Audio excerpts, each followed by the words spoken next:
How you feeling? I'm feeling good, man. I'm feeling really good, honestly. I'm just trying to get tickets into this place. About to go watch Max Holloway and my teammates whoop ass, bro. Factory X about to go 4-0 tonight, 2-0 so far, 2 finishes, and hopefully we're just making all the 50 Gs up in this place. I noticed you were kind of emotional walking into the cage. What was that about? Every time, man. I'm super emotional every time I go in here. This is my life's work, man. This is everything I've ever wanted. This is everything I've ever put my whole entire heart and soul into, man. And man, it's just every time I walk out of here, I feel like I want you guys to get a piece of me, and I put my whole entire life into this. I put my soul into this sport, and yeah, man. So it's an emotional walk for me. Like I said, it's just it's everything I've ever loved, all in that walk, and it's like I gotta make the most of it. I was like about to puke backstage. I wasn't feeling good, and I was like, I got 15 minutes to go change my life, and 15 minutes to go earn a title shot, and I believe I did that. You're emotional during the walk, but after the fight, you were fired up. Did the odds get to you? Yeah, fuck everybody that's betting against me, bro. Fuck you guys. Honestly, I'm glad you said that, because it's just like, bro, you guys people always bet against me, and it's like, what are you guys betting on? People are telling me I'm gonna get knocked out, and I'm like, this dude, whatever. I go and put my fucking self out there. I go fight my ass off, and I'm the most dangerous dude in this division, and it's like, what do you guys want from a motherfucker? Because I'm performing, I'm putting it out there. I should never be in a fucking prelim again, and yeah, so, you know, I'm top 5 in the world. I've been fighting top 5 since I've been in the UFC, top 10 since I've been in the UFC. I haven't fought anybody not in the top 10 since I've been in the UFC. And I've been making statements and finishing all these people in the UFC. I've had all finishes. I finished Bontrain with an armbar too, so if y'all wanted to question that. Kind of answer my next question, but like, was that a statement to like never put you on the prelims ever again? Yeah, and that's what, bro, it is what it is. It's like, but why am I on a prelim? Like, why am I on any of these prelims? I got fight of the night every single one of my fights. Like, bonus every single one of my fights. And it's like, why am I on a prelim? Well, I'm the top 5 in the division. I'm the second highest ranked on this card. I'm the second highest ranked on this whole entire card, and I'm on a prelim, and it's like, why? And it's not like I'm a boring wrestler. I'm trying to fucking fuck these dudes. I go for the finish. I fucking put myself in danger. I don't need to be doing that. You saw me not do that today. But I went and put myself in danger every single one of my fights. I walk forward and I go make statements, and yeah, why am I in a fucking prelim? That knee was eerily similar to your World Series of Fighting knockout back a few years ago. Did you feel that kind of, I don't know, like, did you kind of just... No, it was a game plan, man. It was just tendencies. Clay Monta, Yusuf's Law, I was working with them a lot, and we were just talking about what he's doing, and he dips his head a lot. Every time he sets his feet, he drops, and I'm like, yeah, man, I have Clay Monta. I spar with him every week, every fucking day. He's my main training partner, and I wouldn't be here without him for sure. But that being said, he was doing the 2-3 way better than Matheus Nicolau was, and like he threw the combination, and I almost smiled, and I'm like, that's exactly what we're expecting. And the next time he went to go dip and throw, I just threw the knee up the middle, and I caught him, and I'm like, oh shit! I was like, oh shit, he's wobbled, and I was just like, all right, we're going for the kill, because I got an endless gas tank, and there's no point in pumping a brake for anything.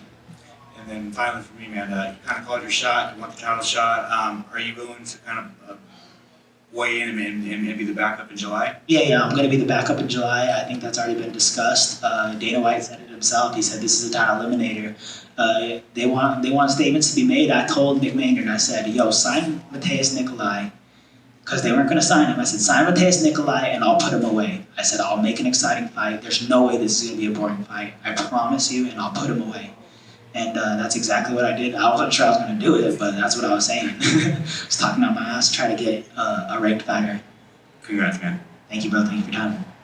Brandon, right here. How do you feel like the Moreno-Pantoja fight plays out? Do you have any sort of prediction there? I'm not really sure, man. It would be cool to see Pantoja win again and get that 3-0 versus Moreno, so I can match up with him next and beat his ass. I have, you know, no offense or nothing against the guy. He's a really amazing person, but I have a bone to pick with him. I gotta get my get back. I gotta get my lick back, bro. So that's the game plan, and that's what I'm gonna go do. Is I'm gonna go get my lick back against Pantoja. Just one for you, Brandon. Did you ever ask the UFC anyone why this fight was a prelim fight? I mean, number 4 versus number 5 guy in the world, title shot on the line. And You're not even the prelim main event. Did you ever ask or get an answer on that? I asked everybody, and then the whole UFC, the whole faculty, all you guys were like, I don't know why he's on the prelim, and then nobody had answers for me. I know my manager asked McMaynard, and McMaynard's like, I don't know why he's on the prelim, and it's like, then who knows? Like, why am I on a prelim? Like, why the fuck am I ever on a prelim? I don't know. I've been in 2 title eliminators, 3 title eliminators, actually, 3 title eliminators, and I wasn't the top of the card. I was somewhere buried in the middle, you know what I'm saying? And that's 2 title eliminators with Brandon Moreno where I was on the prelim, and it's like, I'm not a prelim fighter. I'm one of the most skilled fighters in the UFC, and I'm the most exciting fighter in the UFC, and I'm definitely the most exciting fighter and skilled fighter in the UFC flyweight division, and I'm glad I could finally prove it. And just to confirm, because I thought I heard you say this earlier, have they talked to you about weighing in as the backup, being the backup for that title fight? Yeah, I'm gonna be the backup for that title fight. I'm gonna be on weight, and if anything happens, I'm gonna beat anybody's ass that steps up to it. Perfect. Congratulations. Thank you guys for coming. Hey, Brandon, did you have the Denver skyline on your mouthpiece? Yeah, I represent that Mile High City all day, every day. Denver till I die, 303 till I die, and I'm representing that city hard as fuck. I'm gonna be the first champion, first Denver born and raised champion, and I'm bringing that belt back to the Mile High City, and that's the game plan, and that's what I'm gonna do.